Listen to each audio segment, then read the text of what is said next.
Here with Concordia head women's soccer coach Greg Henson after a 2-1 GPAC quarterfinal win over Morningside. On paper, 1 versus 8, maybe you think things would be easier, but Morningside's a team you've played in the conference championship the last 2 years. But this is, I think, kind of the game you expected. But how are you able to see out the win tonight?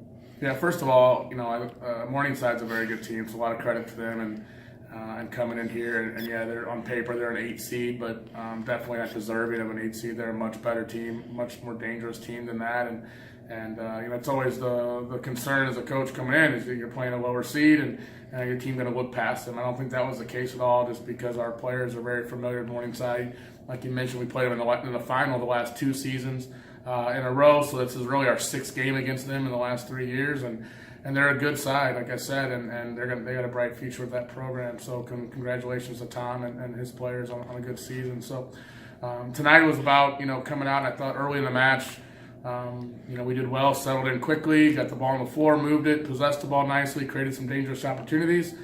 Things kind of looked to be going in the right direction. You get the goal early, and from there, kind of the tides changed a little bit, unfortunately, and Morningside really kind of came back and played hard and caused us some problems with a couple of their players going forward, and it kind of became more of a grinded out game. And unfortunately, we gave up the tying goal, and so going to the locker room, break 1-1, and in the second half, we made some adjustments to try to give ourselves a better chance. And I thought, early going in the second half, again, we did well, creating chances and things. And Warren Martin had, maybe one of the best goals of the season for us so far, off a great assist with a combination play between her and Esther.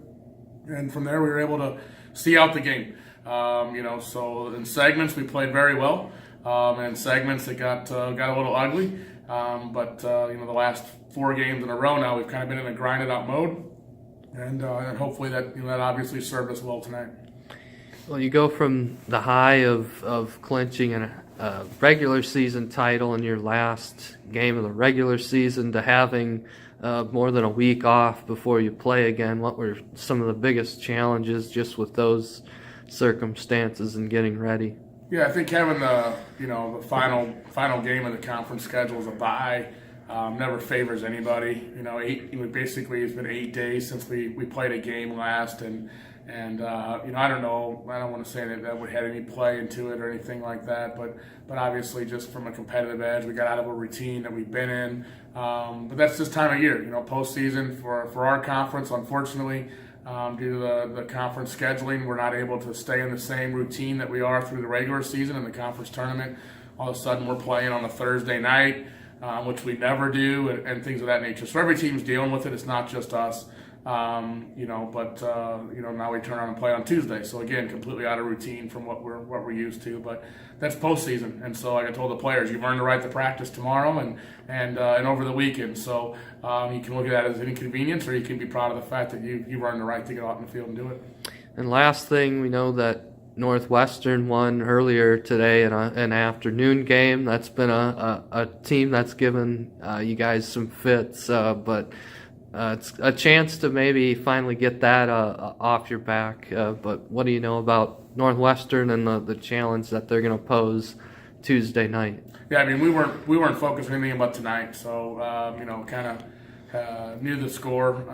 Obviously just because it was going on, but tonight was our focus, and without a victory tonight, we don't even worry about Tuesday. So tomorrow we'll start to focus on Northwestern and take a closer look at them from our game early in the season and what happened today, and get ready to play on Tuesday. So the best thing for us, every game of soccer in any sport, it's 90 minutes, right? So the best team for 90 minutes is going to win the game on Tuesday, and all the history and everything that happened in the past is in the past, and it doesn't affect Tuesday.